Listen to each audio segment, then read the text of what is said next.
আসসালামু আলাইকুম রহমতুল্লাহ। প্রিয় শিক্ষার্থী বন্ধুরা, ইজি অ্যাকাউন্টিং এর আজকের ক্লাসে তোমাদের স্বাগতম। আজকে আমরা বিবিএ অনার্স থার্ড ইয়ার এবং বিবিএ অনার্স ফোর্থ ইয়ারের একটি common chapter capital structure theory, যেই চ্যাপ্টারটা ফিনান্সিয়াল ম্যানেজমেন্ট অর্থাৎ থার্ড ইয়ারের ফিনান্সিয়াল ম্যানেজমেন্টে আছে, ইনভেস্টমেন্ট ম্যানেজমেন্ট বইও আছে ফোর্থ ইয়ারের, আবার investment analysis and portfolio management বইও আছে, অ্যাকাউন্টিং থিওরিতেও আছে এবং মাস্টার্সের অ্যাপ্লাইড অ্যাকাউন্টিং থিওরি বইও এই চ্যাপ্টারটা আছে বা এই ম্যাথটা প্রয়োজন হয়। তো এর আগে আমরা আরবিট্রেজের উপর ক্লাস নিয়েছিলাম আরো দুইটি। ওইখানে আমরা দেখাইছিলাম যে কিভাবে এল ফার্ম থেকে ইউ ফার্মে যাওয়া হয় এবং ইউ ফার্ম থেকে এল ফার্মে যাওয়া হয়। তো ওই দুটা ক্লাসে আমি বিস্তারিত আলোচনা করেছিলাম আরবিট্রেজ নিয়ে এবং এগুলোর রুলস এবং নিয়মগুলো দেখাইছিলাম। তো আশা করি যারা ওই ক্লাসগুলো দেখছো তারা খুব সুন্দরভাবে বুঝতে পারছো। তো আজকে আমি আরেকটা ক্লাস নেওয়ার প্রয়োজনীয়তা অনুভব করলাম, কারণ আমাদের 2008 সালে একটি ম্যাথ এসেছিল একটু এক্সেপশনাল, অর্থাৎ আরবিট্রেজের যে ম্যাথগুলো ন্যাচারালি আসে সেই ম্যাথগুলো হচ্ছে একটু ভিন্ন ছিল এটা। তো ওই ভিন্ন ম্যাথটার উপর একটা ক্লাস নেওয়ার প্রয়োজনীয়তা অনুভব করার কারণেই আজকের ক্লাস। তো চলো আমরা আমাদের ক্লাসটি দেখে নিই। যারা আজকে নতুন দেখতেছে এই ক্লাসটি, তারা অবশ্যই আগের ক্লাসগুলো দেখবা। ডিসক্রিপশন বক্সে আমি তোমাদের জন্য লিঙ্কগুলো দিয়ে দিব, তো ওইখান থেকে তোমরা আগের ক্লাসগুলো দেখে নিতে পারবা। তো সবাইকে আমন্ত্রণ রইল আমার ক্লাসটি দেখার জন্য। আজকে আমরা যে ম্যাথটা সলভ করব সেই ম্যাথটা স্ক্রিনে দেখতে পাচ্ছ তোমরা। এটা ন্যাশনাল ইউনিভার্সিটিতে বিবিএ অনার্স ফোর্থ ইয়ার 2008 সালে এসেছিল এবং এই ম্যাথটা আছে আমাদের কমার্স পাবলিকেশন এম এ কালাম স্যারের বইয়ের প্রবলেম 39-এ।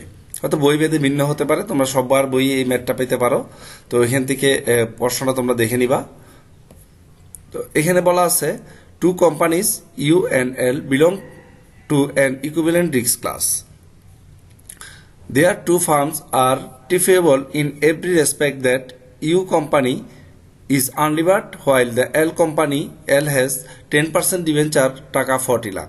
অর্থাৎ এখানে বলা হয়েছে আমাদের দুইটা কোম্পানির মধ্যে ইউ কোম্পানি হচ্ছে আনলিভার্ড, যার কোনো ঋণ নেই, এবং এল কোম্পানির 10% সুদে 40 লক্ষ টাকা ঋণ রয়েছে। তার মানে এল ফার্ম হচ্ছে লিভার্ড আর ইউ ফার্ম হচ্ছে আনলিভার্ড।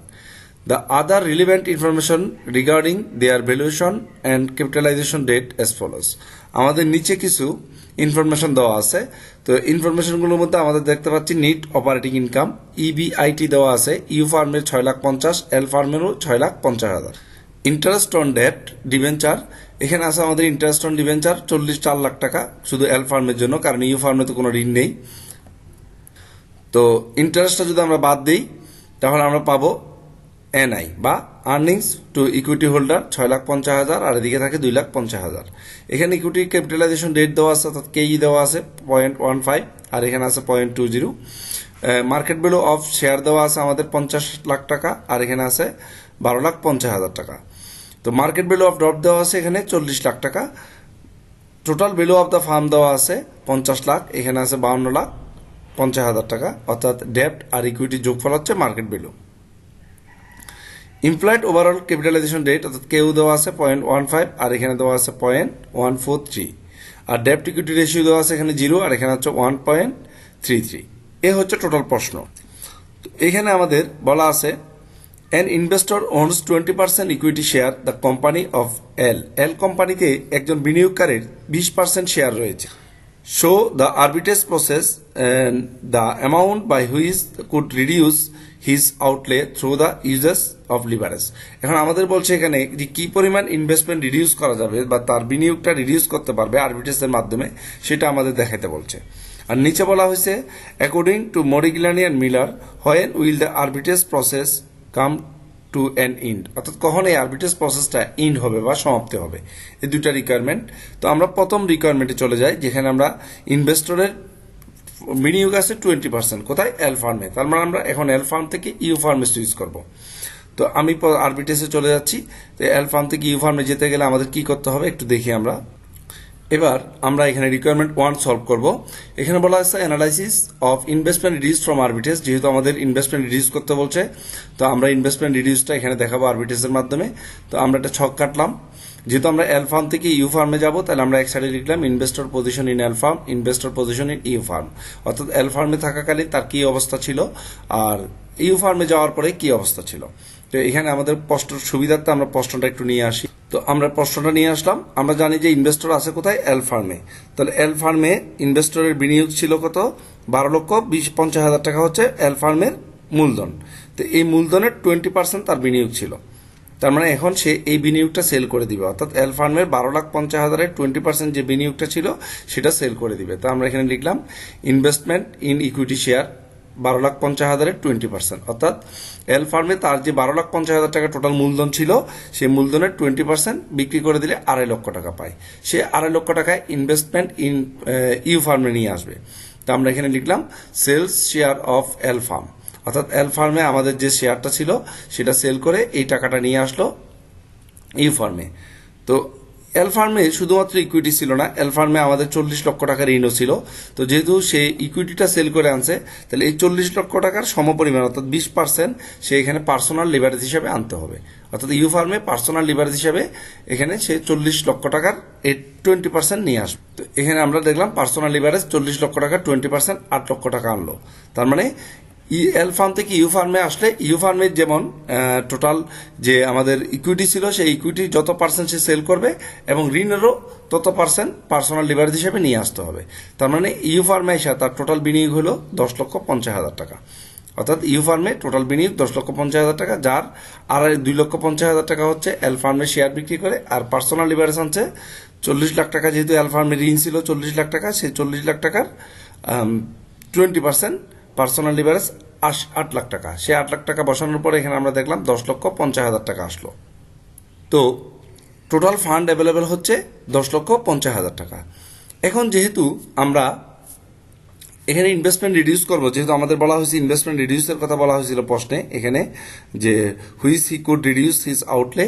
তো এখানে যেহেতু ইনভেস্টমেন্ট রিডিউস করবো, তাহলে আমরা জানি যে ইনভেস্টমেন্ট রিডিউস করলে সম্পূর্ণ 10,50,000 টাকায় আমরা ইউ ফার্মে বিনিয়োগ করবো না, আমরা ইউ ফার্মে বিনিয়োগ করব তার যে শেয়ার আছে সেই শেয়ারের 20%। তার মানে এখানে আমাদের 50 লাখ টাকা মূলধন আছে, সেই মূলধনের 20% আমরা এখানে বিনিয়োগ করব। তাহলে investment in U firm share, investment in U ফার্মের শেয়ার হচ্ছে 50 লক্ষ টাকা, ইউ ফার্মের ইকুইটি আছে 50 লাখ টাকা, সেই 50 লাখ টাকা 20% আমরা বিনিয়োগ করলাম 10 লাখ টাকা। তো যেহেতু 10,50,000 টাকা ফান্ড অ্যাভেলেবেল ছিল, তাই আমরা এখানে বিনিয়োগ করলাম 10 লাখ টাকা। তাহলে আমাদের কাছে রয়ে গেছে টোটাল ইনভেস্টমেন্ট 10 লাখ, আর আমাদের কাছে রয়ে গেছে 50,000 টাকা, অর্থাৎ টোটাল ফান্ড থেকে আমরা টোটাল ইনভেস্টমেন্টটা বাদ দিয়ে দিলাম, 50,000 টাকা আমাদের ইনভেস্টমেন্ট রিডিউস হয়েছে। তাহলে আমরা ইনভেস্টমেন্ট রিডিউস করলাম। এখন ইনভেস্টমেন্ট রিডিউস করে আমাদের কি দেখাতে হবে? আমাদের দেখাতে হবে যে আমাদের প্রফিটটা সেম আছে কিনা, অর্থাৎ ইএল ফার্মে আমরা যে পরিমাণ লাভ করতাম ইউ ফার্মও আমরা সেই পরিমাণ লাভ করব, শুধুমাত্র 50,000 টাকা ইনভেস্টমেন্ট রিডিউস করার পরেও। তো এখন আমরা দেখি ইনভেস্টমেন্ট রিডিউস করার পর আমাদের লাভটা সেম আছে কিনা আমরা একটু দেখি। তো ইউ ফার্মে আমাদের বিনিয়োগ করছি কত? 10 লক্ষ টাকা। এখন ইউ ফার্ম আমাদেরকে টাকা দিবে, তো ইউ ফার্ম থেকে আমরা পাবো কি? ডিভিডেন্ড। কি পাবো? ডিভিডেন্ড।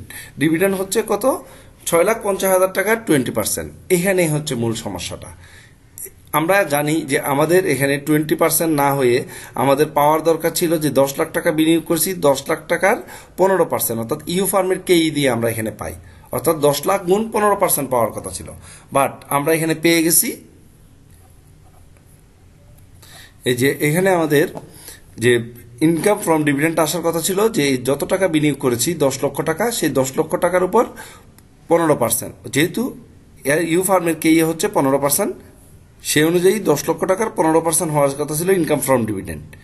কিন্তু এখানে একটা সমস্যা হয়ে গেছে, এই নিয়মটা এখানে হবে না। এই জিনিসটাই আমাদের মনে রাখতে হবে, এই অঙ্কটা একটু এক্সেপশনাল।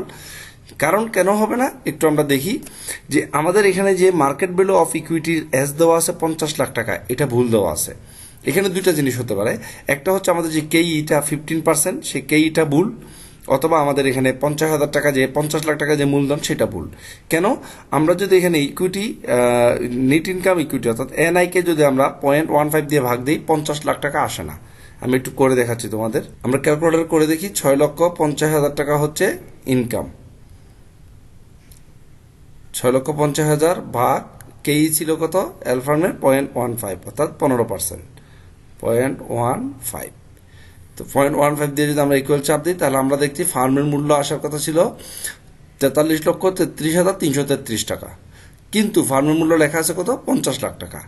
এই যে একটা গরমিল, হয়তো এখানে আমাদের যে ইনকামটা ভুল আছে, না হয় কেইটা ভুল দেওয়া আছে, না ফার্মের মূল্যটা ভুল দেওয়া হয়েছে। তার মানে এই যে প্রশ্নটা সঠিক না হওয়ার কারণে আমাদের যে গতানুগতিক আরবিট্রেজের নিয়ম, ওই নিয়মে যদি করি তাহলে আমাদের এই অঙ্কটা মিলবে না। তাই এখন আমরা কি করব একটু দেখো। তো সেজন্য আমরা এখানে যেটা করব সেটা হচ্ছে, যেহেতু লাভ হচ্ছে কত 6,50,000 টাকা, তো 6,50,000 টাকা যেহেতু 20% মালিকানা কিনে নিয়েছে, তো 20% 6,50,000 টাকা 20% আমরা লাভ হিসেবে দেখাবো, অর্থাৎ ইনকাম ফ্রম ডিভিডেন্ড দেখাবো 6,50,000 টাকা। কিসের পরিবর্তে? এই যে আমাদের এখানে ছিল 10 লাখ টাকা বিনিয়োগ, 10 লাখ টাকার সাথে কেই গুণ করে আমরা ডিভিডেন্ড বের করতাম, কিন্তু ওই নিয়মটা করা যাবে না, কারণ আমাদের এখানে মার্কেট ভ্যালু অফ ইকুইটিটা ভুল দেওয়া আছে, মানে কোয়েশ্চেনে মিস্টেক আছে। তো আমাদের যে কাজটা করতে হবে সেটা হচ্ছে এখন 6,50,000 টাকা 20% লাভ হিসাবে দেখাবো 1,30,000 টাকা। এবার যেহেতু আমাদের পার্সোনাল লিভারেজ আছে 8 লাখ টাকা, 8 লাখ টাকা সুদের হার কত পার্সেন্ট? 10%। তো লিভারেজের সুদটা আমরা বাদ দিব, লেস ইন্টারেস্ট পেড, 8 লাখ টাকা 10% 80,000 টাকা বাদ দেওয়ার পর কত থাকে? যা থাকবে। এবার আমরা এদিকে দেখি ইনকাম ফ্রম ডিভিডেন্ড। এখানে আমাদের বিনিয়োগ ছিল কত? 2.5 লক্ষ টাকা। 2.5 লক্ষ টাকার কত পার্সেন্ট? 20%। 2.5 লক্ষ টাকার 20% আমরা কত পাইতাম? 50,000 টাকা। অর্থাৎ এল ফার্মে থাকাকালীন আমরা পাইতাম 50,000 টাকা। তাহলে ইউ ফার্মে যাওয়ার পর আমরা কত পাচ্ছি? ইউ ফার্মে যাওয়ার পর আমরা 50,000 টাকা পাচ্ছি, কারণ 1,30,000 টাকা ডিভিডেন্ড পাওয়ার পর যে আমরা ঋণ নিয়েছিলাম 8 লাখ টাকা, সেটা সুদ যাবে 80,000 টাকা, থাকবে 50,000 টাকা। আর এল ফার্মে থাকাকালীনও আমরা 50,000 টাকাই লাভ পাইতাম। তার মানে আমাদের লাভটা সেম আছে, মাঝখান থেকে আমরা 50,000 টাকা ইনভেস্টমেন্ট রিডিউস করতে পারছি। এটাই হচ্ছে মূলত আরবিট্রেজ প্রসেস। তো আরবিট্রেজ প্রসেসের এই ম্যাথটা একটু ইম্পর্টেন্ট এবং এক্সেপশনাল, তাই এটা আমি তোমাদের সলভ করে দিলাম। তো আশা করি এটা নিয়ে আর কনফিউশন থাকবে না। এখন নিচে আমাদের একটা রিকোয়ারমেন্ট বলেছিল যে according to Modigliani and Miller, when will the arbitrage process come to an end. এটার অ্যান্সারটা তোমরা কি লিখবা? এটার অ্যান্সারটা লিখে দিবা, according to hypothesis the arbitrage process will to end when the value of both firm becomes equal to each other. অর্থাৎ দুইটা ফার্মেরই ভ্যালু অফ বোথ ফার্ম যখন একই হবে তখন এই আরবিট্রেজ প্রসেসটা শেষ হয়ে যাবে, অর্থাৎ এই আরবিট্রেজ প্রসেসের কোনো ইফেক্ট আর পড়বে না। তো আশা করি তোমরা বুঝতে পারছো। ধন্যবাদ সবাইকে আমার ক্লাসটি দেখার জন্য, এবং তোমাদের যদি ক্লাসগুলো ভালো লাগে তাহলে অবশ্যই আমাদের কমেন্ট বক্সে জানাবা এবং তোমাদের বন্ধুদের সাথে শেয়ার করবা।